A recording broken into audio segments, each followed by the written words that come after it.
Hey guys, and welcome to another new video.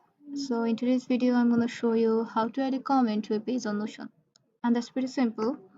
So go to the page where you want to add a comment,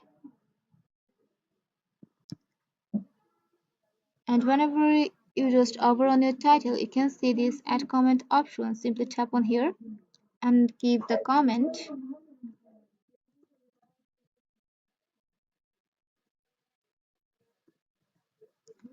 So that's it, you can add your comment, and here you can see some of the options, which is attached file, and this one is add rate.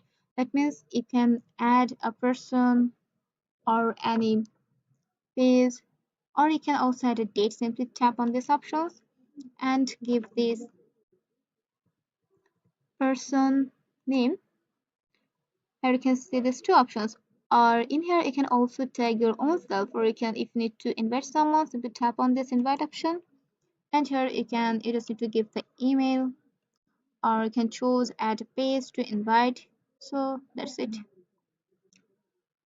or you can also add any date, and that's it. You just add this comment on here, and it's pretty simple.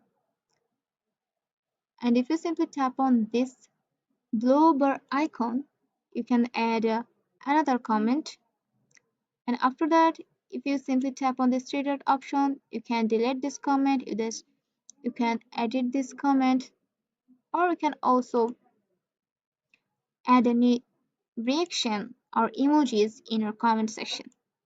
So that's it. Hope this video find you helpful. Let me know in the comment sections if you have any confusion, and keep in touch with us.